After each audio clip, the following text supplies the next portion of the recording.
চাহ খাবলৈ যা যোগাৰ কৰি আছোঁ দেই। পাকঘৰত আৰু সোমাই আছোঁহি। আৰু চাহ মানে আমি সেই ডাঙৰখিনিয়ে চাহ খাবলৈ লৈছোঁ, কিন্তু সৰুখিনিয়ে ভাত খালে। আৰু স্কুললৈ গ'ল ডাঙৰ দুটা, আৰু একেবাৰে অকণমানিটো আমাৰ অংগনবাড়ী চেণ্টাৰলৈ গৈছে। ওচৰতে যিহেতু নিজে নিজে যাব বোলে। এতিয়া তালৈ গৈছে সি, শুন দেউতাকে থৈ আহিছেগৈ। আৰু আমি চাহৰ লগত খাবৰ কাৰণে কি বনাইছোঁ চাব নেকি? এয়া জলপান নাখাওঁ, এয়া আটাৰ বনাইছোঁ পানী পিঠা। এনেকৈ আপোনালোকে খায়নে বাৰু? পিঁয়াজ দি দিছোঁ, নিমখ হালধি দি দিছোঁ, আৰু এয়া পিঠা।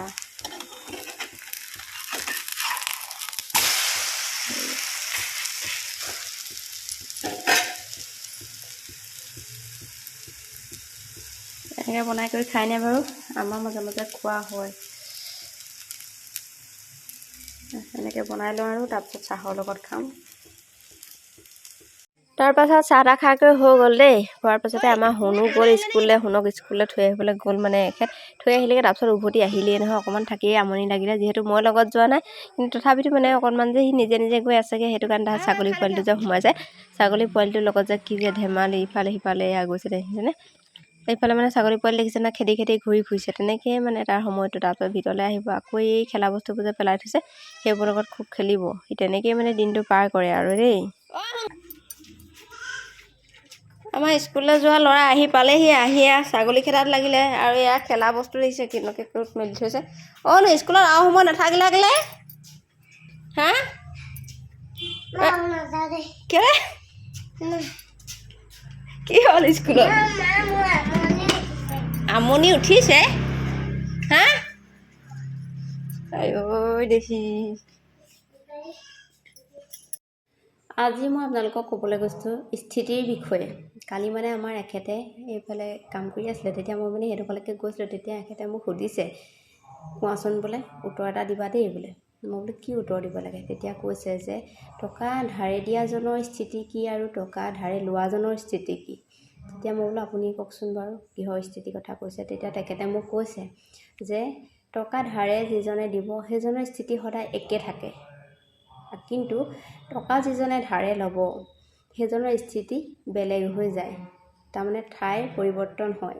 তুমি তোমাৰ সন্মুখেদি যদি যেতিয়া যাব, যিজনৰ পৰা টকা ধাৰে ল'ব, মানে তেখেতক যদি অকস্মাত দেখে নেদেখাৰ ভাও ধৰিব, আৰু সিহঁতলোকৰ ঘৰৰ সন্মুখৰ বাটটো সলাবলগীয়া হয়, বেলেগ বাটেৰে যাব লগা হয়, দেখিলেও নেদেখাৰ ভাও ধৰিব লগা হয়।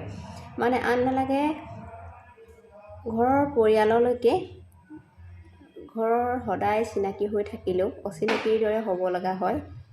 হয়নে নহয় বাৰু কথাটো? আমাৰ এখেতে মোক কালি কৈছে স্থিতিৰ বিষয়ে, টকা ধাৰে দিয়া আৰু টকা ধাৰে লোৱাজনৰ স্থিতি আচলতে কি, কোন একে ঠাইত থাকে, কোন আচলতে পৰিৱৰ্তন হ'ব লগা হয়, কাৰ ঠাই বেলেগ হয়। সেইকাৰণে যিমান পাৰে শুদ্ধ পথত থাকি, সৎ পথত থাকিব লাগে। কেতিয়াও মিছলীয়া কৰিব নাপায়, অসৎ পথ ল'ব নাপায়। মানে তেতিয়া স্থিতি সদায় একেই থাকিব। দেখিছে কি আছে আমাৰ আজি যিহেতু ভূপেন হাজৰিকাৰ স্মৃতি দিৱস, সেই উপলক্ষে মানে আমাৰ প্ৰেক্ষাগৃহত এটা অনুষ্ঠান কৰা হৈছে। সেয়ে আমি এতিয়া আহি আছো। আমাৰ শুনে কি আছে চব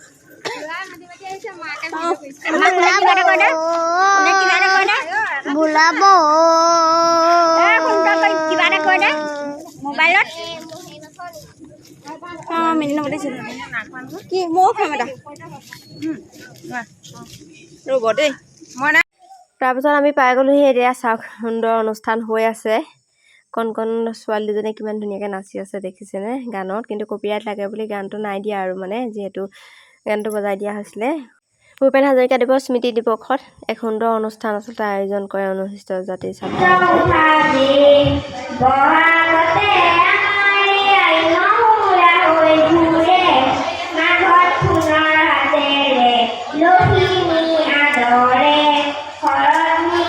দিনটো অনুষ্ঠান সুন্দৰকৈ হৈ যোৱাৰ পিছত এতিয়া সেয়া গধূলি 6:30 বাজি গ'ল। এতিয়া হৈছিলে দিহানাম হৈছিলে আমাৰ গাঁৱৰে দিহানাম দল দি। তাৰপিছতে মানে সাংস্কৃতিক সন্ধ্যা সুন্দৰ মানে গান বাজনাইতে গায়কো আহিব। তেনেকৈ সুন্দৰ এতিয়া অনুষ্ঠান হ'ব। আচলতে ৰাতিলৈ এক সুন্দৰ অনুষ্ঠানেই হ'ব, চাই ভাল লাগিব। কিন্তু অকণমান ভিডিঅ' কৰি আপোনালোকৰ বুলি আগবঢ়ালোঁ।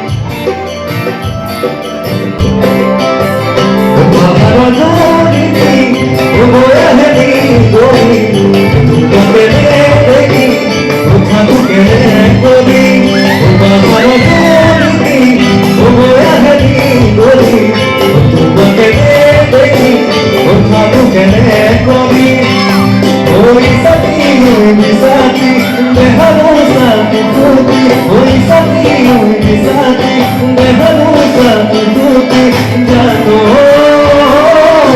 মাদিলা ঘর সাথে তোমার নদী গুলি জানো মাদিলা ঘর সাথে তোমার নদী গুলি